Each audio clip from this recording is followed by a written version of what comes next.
नमस्कार आप सभी दर्शकों को। ये वीडियो उनके लिए है जो हिंदी की परीक्षा देने वाले हैं और उस परीक्षा में निबंध लिखने वाले हैं।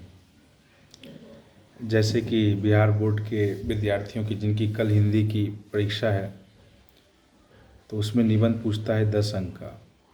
अक्सर बच्चे पूछते हैं कि सर निबंध कैसे लिखें, तो उनके लिए मैं कुछ संकेत दे रहा हूँ, कैसे कुछ हिंट दे रहा हूँ। चाहिए तो आप उसकी मदद ले लीजिए और कुछ अच्छा लगे तो अपना लीजिए उसको।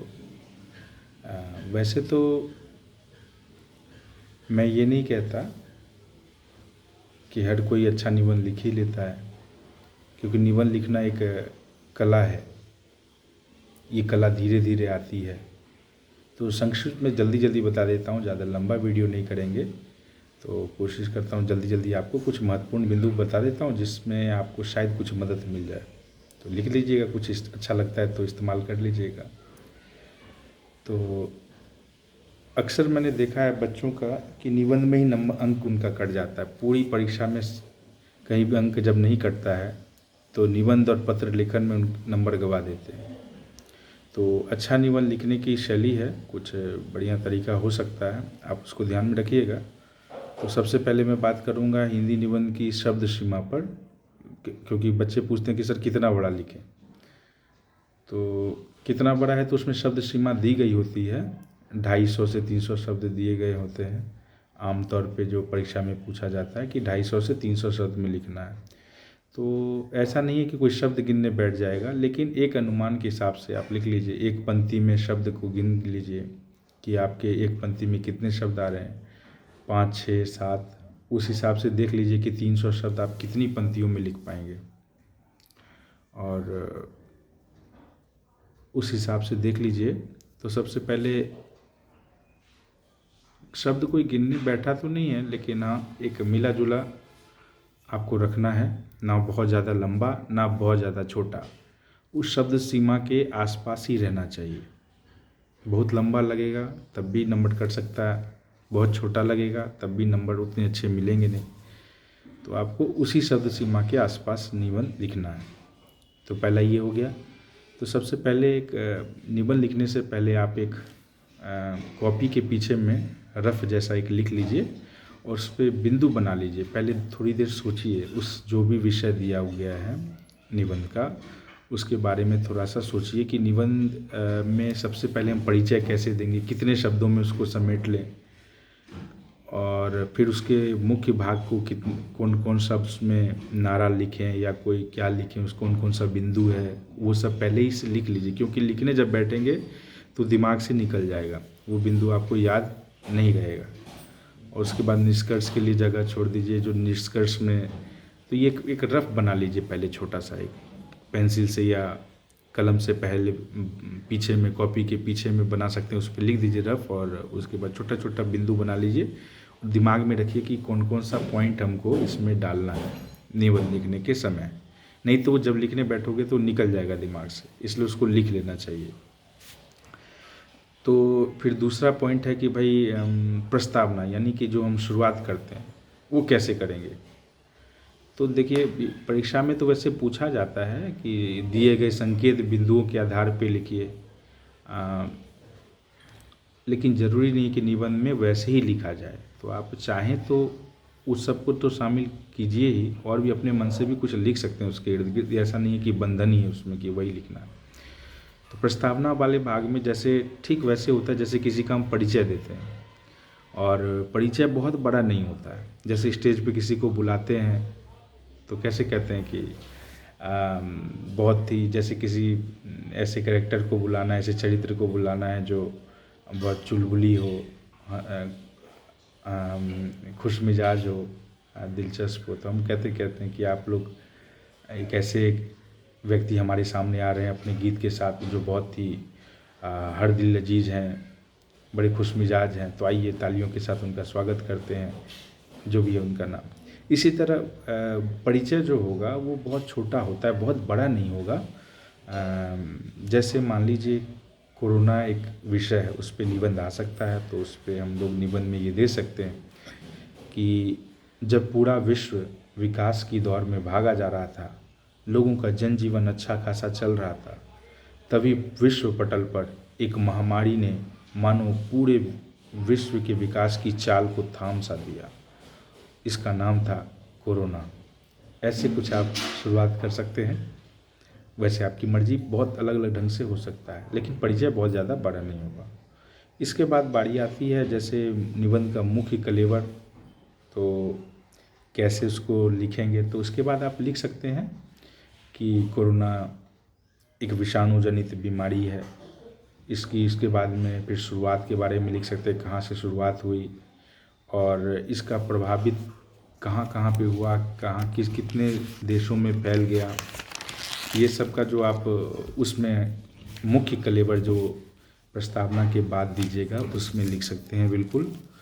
और इसने फिर विध्वंस एक बिंदु बना सकते हैं कि इसने कितना विध्वंस फैलाया, कितनी तबाही फैलाई, पूरे विश्व में कहाँ कहाँ पे प्रभाव पड़ा, कल कारखानों की क्या स्थिति हुई, मजदूरों की क्या स्थिति हुई, कितने का रोजगार छिन गया, किनका जनजीवन प्रभावित हुआ, किस तरह से हुआ, उस समय हालात कैसे थे। ये सब आप लिख सकते हैं, लेकिन छोटे में, बहुत ज़्यादा बड़ा नहीं होगा। छोटा छोटा, छोटी छोटी पंक्तियाँ बनाइए और ज़्यादा से ज़्यादा समेटने की कोशिश कीजिए। बहुत ज़्यादा लंबा नहीं करना है। जैसे भाषण में होता है क्या, एक ही चीज़ को हम लोग बार बार बोलते हैं, लेकिन निबंध भाषण नहीं है। उसमें एक ही चीज़ से बार बार उसको पुनरावृत्ति से बचना चाहिए, उसमें वैसे नहीं करना है। इसके बाद आप लिख सकते हैं, एक बिंदु बना सकते हैं कि कोरोना का इलाज। तो उसमें आप ये नारा डाल सकते हैं कि सरकार हमेशा इस बात पे जोर देती है कि 2 गज जरूरी, मास्क है ज़रूरी। ऐसा करके कुछ आप उसका नारा है, कोई महत्वपूर्ण लाइन है, पंक्ति है, किसी विचारक का कोई कथन है, ऐसे आप उन सब चीज़ों को इसमें लिख सकते हैं। और लिखना चाहिए जो भी इलाज है वगैरह है, तो जो भी है उसके बारे में, वैक्सीन है, सरकार की क्या पहल हो रही है, ये सब के बारे में आप लिख सकते हैं। इसके बाद आता है अंत में निष्कर्ष। निष्कर्ष में क्या है कि निष्कर्ष क्या चीज़ है, तो भाई निष्कर्ष में जो लेखक है, निबंध लेखक, उसके विचार आने चाहिए। वो पाठकों को एक तरह से संदेश देना चाहता है। निष्कर्ष में, निष्कर्ष भी बहुत बड़ा नहीं होगा। निष्कर्ष कैसे होता है, जैसे किसी से हम मिल लेते हैं, बातचीत करते हैं और फिर चल देते हैं, तो जो हम लोग का जो एक दूसरे से विदा लेते हैं, तो ये विदाई बहुत बड़ी नहीं होती है, इतनी लंबी नहीं होगी कि यार चलते हैं वो फिर मिलेंगे, वो बहुत बढ़िया और क्या सब है, ऐसा नहीं। हाय बाय बाय, ऐसे ही होता है, छोटा सा होता है विदा जब हम लेते हैं किसी से, बहुत छोटा है। ऐसे निबंध का जब हम विदा लेंगे तो बहुत छोटा होगा, वो बहुत बड़ा नहीं होगा। जैसे कि हम लिख सकते हैं उसमें कि उसमें हमारी सोच जानी चाहिए कि देखिए सरकार तो बहुत कुछ कर सकती है और बहुत कुछ हमारे हाथ में, अगर हम ही नहीं चाहते तो हमारे हाथ से समय निकल जाएगा। तो ध्यान रखना हमारी जिम्मेदारी है, लापरवाही ना बरतें। और ऐसा कुछ इन पंक्तियों के साथ जो भाई हमें कोरोना जैसी महामारी को रोकना सिर्फ सरकार का ही दायित्व नहीं है, हमारा अपना भी दायित्व है, ऐसे कुछ। और अगर हम चेत गए, तो समय रहते चेत गए, तो हम निश्चित तौर पे इस कोरोना महामारी को जीत सकेंगे, इस पे काबू पा सकेंगे। ऐसे कुछ संदेश आपको लिख देना चाहिए। 50 शब्द के आसपास, 50 शब्द में प्रस्तावना हो सकती है, 50 शब्द के आसपास 50 शब्द यानी 4-5-5-6 पंक्तियों में आप ख़त्म कर दीजिए इसको, निष्कर्ष खत्म हो गया। जगदीश नारायण चौबे जी ने इसके बारे में लिखा है कि जो कक्षा 9वीं में निबंध उन्होंने एक पाठ भी दिया है कि जब लिखने के लिए लगे कि सब कुछ खत्म हो गया, उसी समय आप ख़त्म कर दीजिए निबंध को, बिना कोई मोह माया के उसको ख़त्म कर दीजिए। ठीक है, तो 9:30 मिनट का अभी तक हो चुका है वीडियो, फिर भी देखता हूँ जल्दी से 1 मिनट और जल्दी बात ख़त्म करता हूँ अपनी। और देखिए कि कुछ बातें और ध्यान दीजिएगा आप लोग कि शब्द सीमा बहुत बड़ी नहीं, बहुत छोटी नहीं। और आप निबंध बहुत बच्चे लिखते हैं तो एक शुरू करते हैं और कहीं पे बीच में ब्रेक लेते नहीं, सीधे अनुच्छेद ख़त्म और निबंध ख़त्म, ऐसे नहीं। अनुच्छेद बना के लिखिए। स्लोगन वगैरह आप डाल सकते हैं, बिल्कुल नारा कोई है याद है आपको तो उसको सही जगह पे उसको रखिए।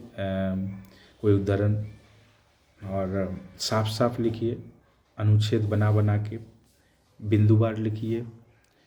और कोई पॉइंट आपको महत्वपूर्ण लगे कि इस पे ध्यान पड़ना ही चाहिए जो भी पढ़ रहे हैं पाठक शिक्षक, तो उसको आप रेखांकित कर दीजिए। और जैसे आप लिखते हैं तो थोड़ा सजावट पे भी ध्यान रखिए। बिंदु लिखते हैं तो उसके नीचे से शुरू कीजिए, उसके नीचे से, उस लाइन में फिर कुछ मत लिखिए। तो हाँ, कलम कुछ बच्चे पूछते हैं कि सर काला से लिख सकते हैं, नीला से लिख सकते हैं या दोनों से लिख सकते हैं, तो बिल्कुल लिख सकते हैं, इसमें कोई दिक्कत नहीं है। आज के ज़माने में कोई इसको ध्यान नहीं देता है कि नीला काला दोनों नहीं लिया, तो दोनों मिला के आप लिख सकते हैं। ये आराम से इसकी आज्ञा है और दोनों मिला के आप लिख सकते हैं सुंदर बनाने के लिए।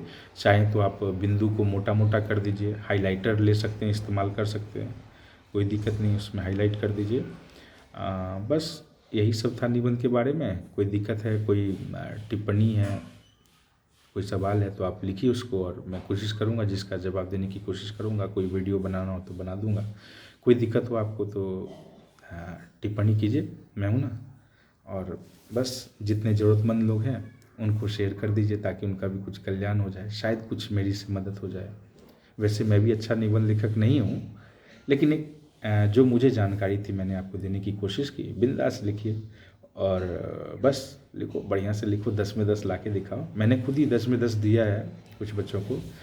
तो त्रुटियों से बचना चाहिए, त्रुटियों से बचना चाहिए। साफ साफ लिखो, सुंदर लिखो, बिंदुवार लिखो और निबंध में सारा कुछ संक्षिप्त रूप में रहेगा और लगे कि एक ही पंक्ति में कई सारी मतलब निकल रहे हैं, बहुत कुछ उसमें कहा जा रहा है। ठीक है, तो बहुत भाषणबाजी उसमें नहीं होगी निबंध में। तो वो निबंध बहुत बड़ी चीज़ है, लेकिन फिर भी कोशिश होनी चाहिए। और कुछ ज़रूरत हो तो बताओ, ठीक है। फ़िलहाल के लिए इतना ही, धन्यवाद, शुक्रिया।